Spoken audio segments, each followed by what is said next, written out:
Look, it is war again. King David sends his commander Joab out together with the whole Israelite army. They want to destroy a city from their enemies. But King David himself remains in Jerusalem. That's strange. One evening David gets up from his bed. He walks around on the roof of his palace. Then he sees a woman bathing. This woman is very beautiful. Wow, thinks David, I would like to have her as a wife. He sends someone to find out about her. But David, you have already a wife. The Lord doesn't want you to take another one. And when the messenger comes back and tells David she is Bathseba, the wife of Uriah, it also doesn't stop him. Even when he knows she is already married, he sends messengers to get her. Bathsheba comes to the palace. King David does as if he has married her.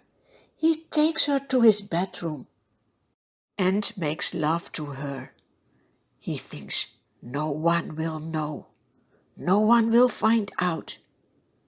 Does he forget that the Lord sees everything we do? Bathsheba goes back home, but after a while she finds out that she is expecting a baby, and she knows King David is the father. So she sends word to David. The king is shocked. Oh, he can only think about one thing. No one needs to know that he is the father. He needs to make a plan. So quickly he sends word to Joab, the commander of the army. Send me Uriah. And Joab sends Uriah to David. When Uriah arrives in the palace, David is very friendly. He asks him, "How is Joab doing? How are the soldiers? And how is the war going?" Uriah tells him everything. Then David says, "Go down to your house." And the king thinks, now everyone will know when Uriah has been home and his wife is pregnant, that Uriah is the father. He even sends a nice gift after Uriah. But Uriah doesn't go home. That night he sleeps at the entrance of the palace with all his servants.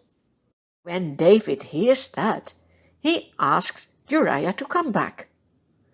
He asks, "Why didn't you go home? You have come from a military campaign." Uriah says to David, "How can I go to my house to eat and drink and make love to my wife, while my commander Joab and all the servants of you are camping in the open field? As surely as you live, I will not do such a thing." Uriah is a very faithful servant. King David needs to make another plan. He says to Uriah, "Stay here one more day. Tomorrow I will send you back to the army." So Uriah remains in Jerusalem. That evening, David invites him for a meal in the palace.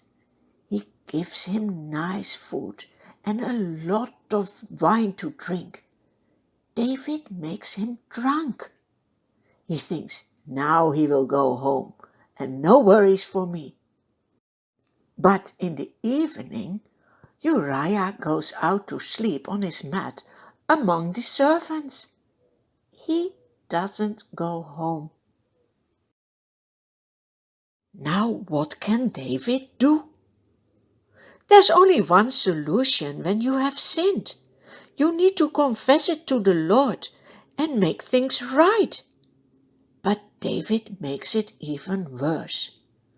In the morning, he writes a letter to Joab and sends this letter with Uriah.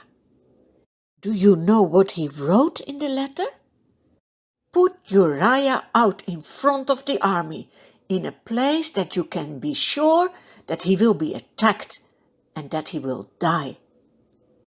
Oh, David, what are you doing? Do you see that often one sin follows the other? Let this be a warning for you. But what about Joab? Will he obey the king? Yes, he does. That is so bad.